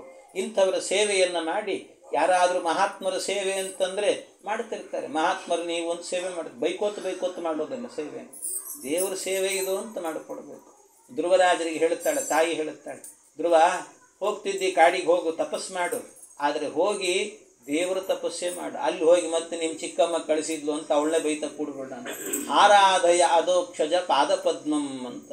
ಹಾಗೆ ಭಗವಂತ ಹೇಳ್ತಾ ಇದ್ದಾನೆ, ಮಹಾಂತಸ್ತೆ ಸಮಚಿತ್ತಾಹ ಪ್ರಶಾಂತಾಹ ವಿಮನ್ಯವಃ ಸುಹೃದಃ ಸಾಧವೋ.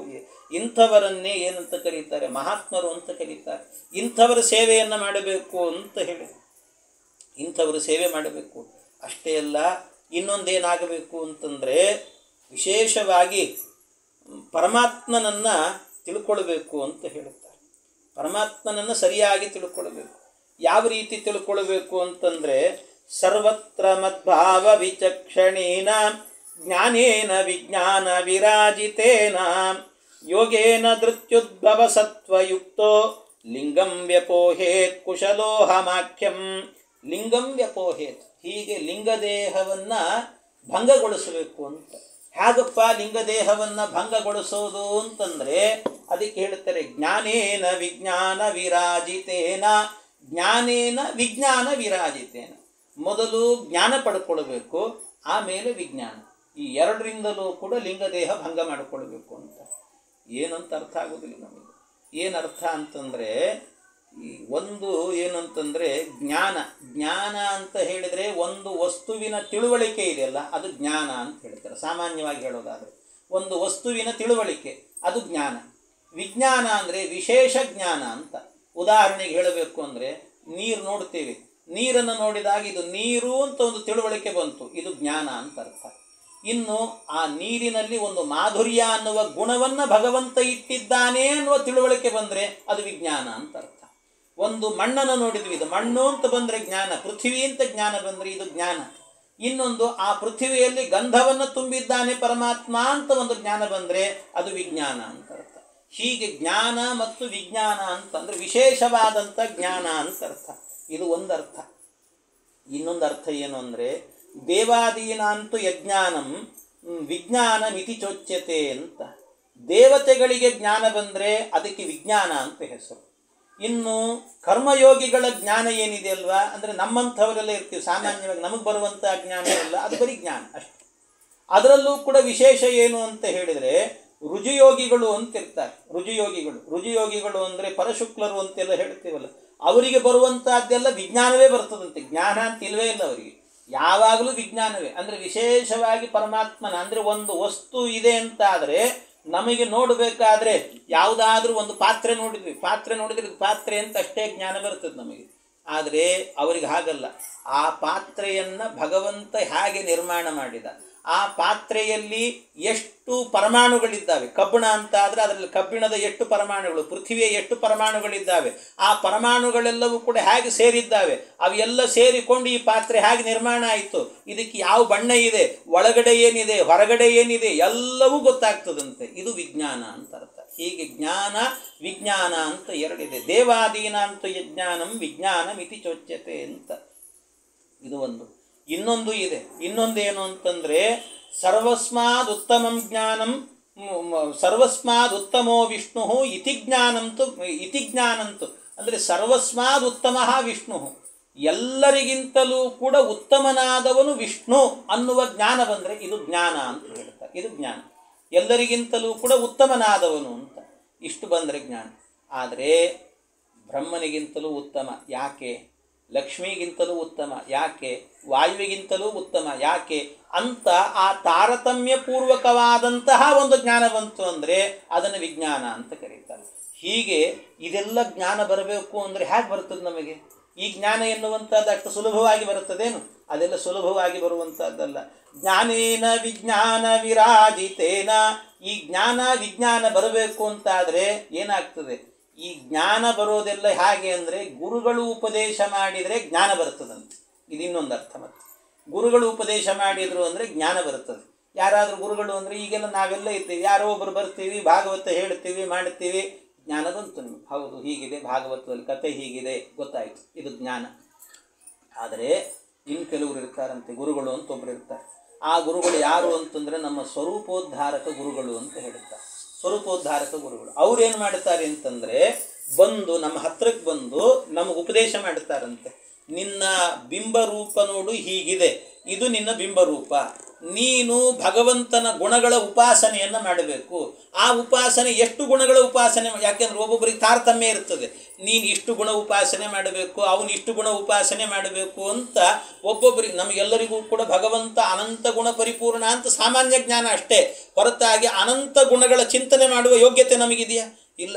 ಯಾವುದೋ ಒಂದೋ ಎರಡೋ ಗುಣಗಳನ್ನು ಹೇಳಿರ್ತಾರೆ ಜ್ಞಾನಿಗಳು, ಅಂಥವರು ಬಂದು ನಮಗೆ ಉಪದೇಶ ಮಾಡುತ್ತಾರಂತೆ.